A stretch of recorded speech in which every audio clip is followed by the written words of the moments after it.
Welcome back everyone, this is an update of the oil market. WTI's price action maintained a tight range-bound movement in the past week, indicative of the market's wait-and-see position about the commodity. We start with the US weekly oil inventories readings, which caused a surprise to the oil market. It was characteristic how on Wednesday the EIA crude oil inventories figure showed a steep and substantial drop of US oil inventories of minus 10.6 million barrels. It should be noted that before the release, the AP inventories figure had also a marked drop, while past Friday, the weekly Baker Hughes US active oil rig count indicator halted its drop for the first time since the end of March. The alignment of the three indicators and the wide drop of the US stockpiles tended to create some hopes for a tightening in the US oil market and subsequent rise of oil prices, yet we tend to still remain rather cautious and would require more evidence. Despite the substantial drop of US oil inventories, oil prices tended to remain rather stable, if not slip a bit.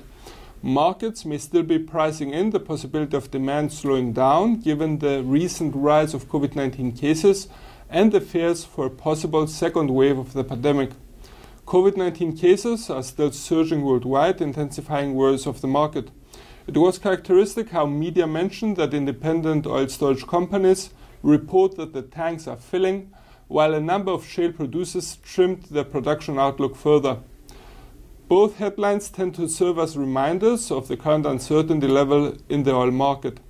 Staying in the US, worries about oil supply tended to be rather elevated yesterday. According to media, a US court ruling this month put in jeopardy the pipeline that transports most of the North Dakota's oil.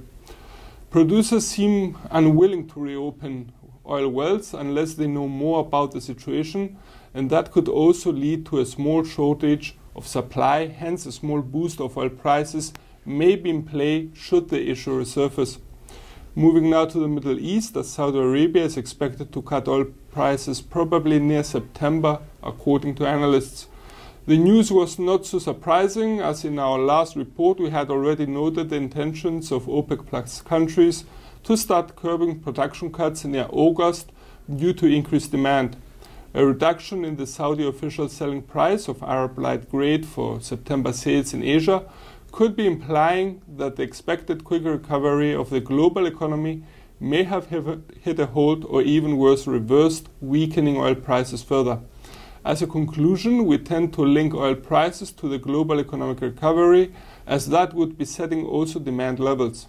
Worries tend to be increased due to the resurgence of COVID-19, and more concrete evidence of economic recovery may be required for the markets to be pacified and boost oil prices.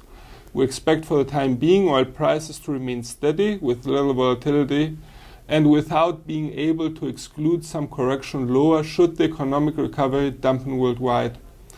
Those were the fundamentals for the commodity. However, more info is included in our written report. Please stay tuned for the technical analysis. Moving now to WTI's 4-hour chart and the technical analysis. WTI's prices remained rather stable in a sideways motion between the 40 support line and the 43.50 resistance line for the past 2 weeks. We tend to maintain our bias in favor of a sideways motion in the coming few days. Please note that the RSI indicator below our 4-hour chart tends to imply some presence of the bears for the commodity, as it seems to have left the reading of 50, aiming for lower grounds.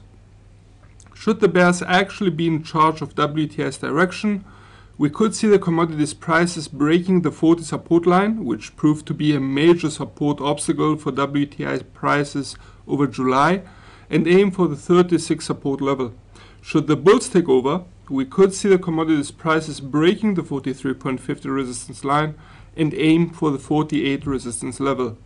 For any further info, please refer to our written report, and from all of us here at IronFX, best wishes for solid trading.